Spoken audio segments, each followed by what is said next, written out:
As I have said before, I think there's a strategy for dealing with spiraling government debt. Number one is avoiding shocks to the economy. A third of the debt is from shocks to the economy. So avoiding the carbon bubble, avoiding property values crash from climate risk cascading into insurance markets, into mortgage markets would be job one. Reforming healthcare so that we're no longer the most expensive healthcare system per capita while providing mediocre life expectancy results would be another. Tax code reform, so we're not sluicing so much money out the back door of the tax code to the already rich and powerful, and budget committee reform, so we're focusing on that. So let me just make that clear. I'm also going to give up my time to Chairman Murray of the Appropriations Committee, who has important business elsewhere, and I'll swap with her. So the order will be Murray, Grassley, White House, and then on. I'm going to swap with Johnson. He's got to go. All right, Murray, Johnson, White House, Grassley. We got it.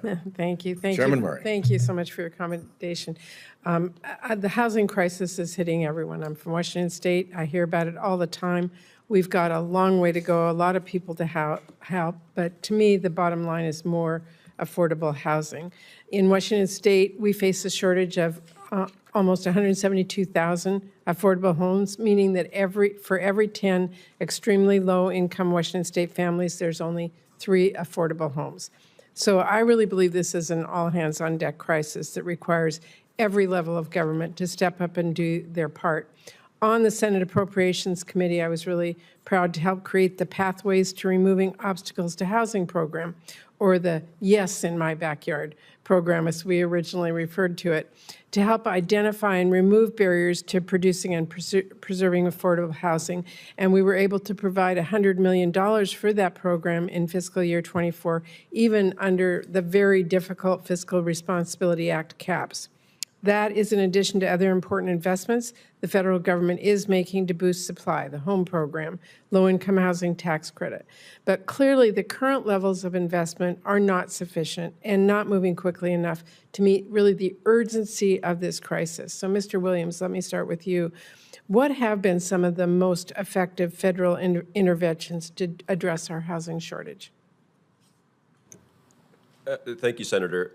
I think the best way to measure our most effective programs is by looking at the number of units of supply that they've brought online. And so I think in recent decades, the low-income housing tax credit program is responsible for the most production of new supply of affordable housing.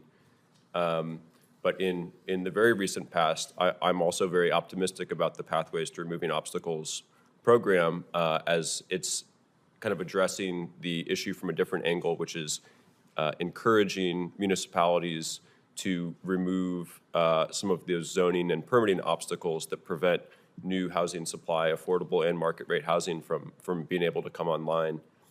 I understand that I believe Seattle in your state was received a Pathways to Removing Obstacles award, and so I'm optimistic that that will result in some changes in your state as well.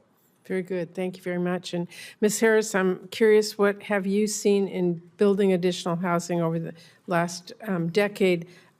You've seen a lot. How could the federal government better support the kind of work that the Better Housing Coalition is doing? Well, Mr. Williams, thank you, Senator. And Mr. Williams is correct. The low-income housing tax credit program has been extremely effective in allowing us to produce more housing units and also preserve existing affordable housing units.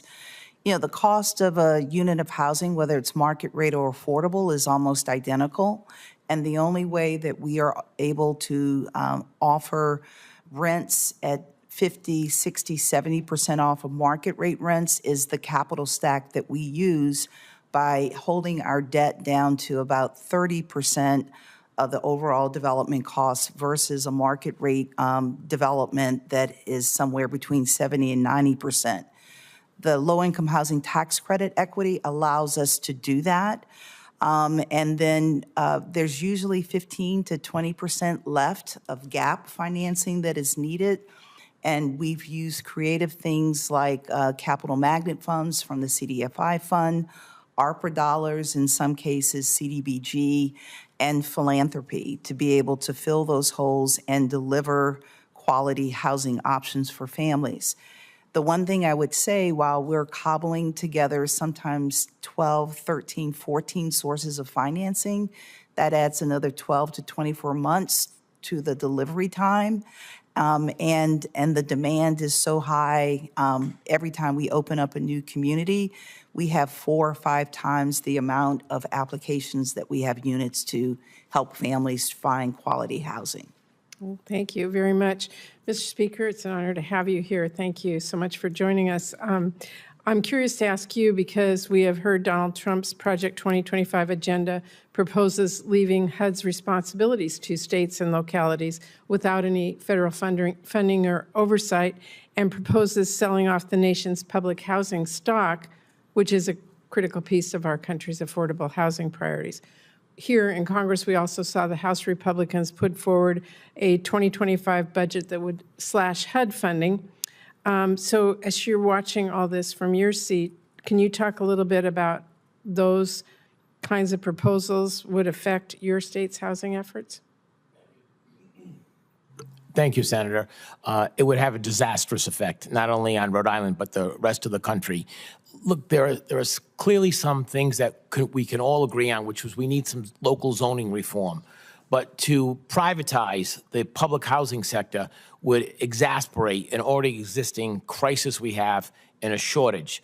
Where are the people who were living in these homes going to go? How are they going to afford to rent them or buy them? It is a very short-sighted solution to a very complex problem.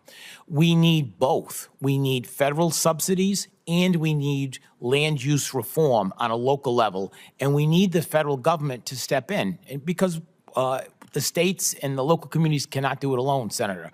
So it's a combination of an effort that would work, and you'll see sustainable progress in affordable housing. Clearly, the biggest solution, how we get there, we can differ, but is to create more housing.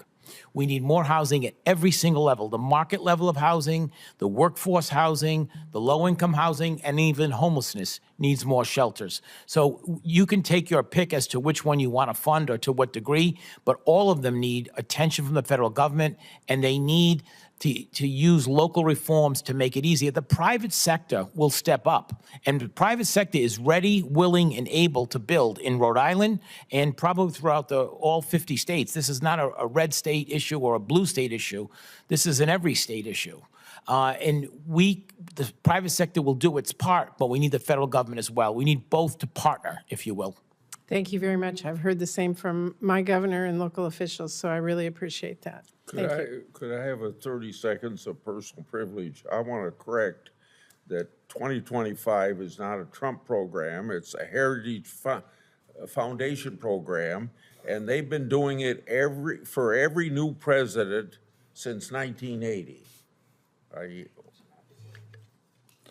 Thank you, Mr. Chairman. With that,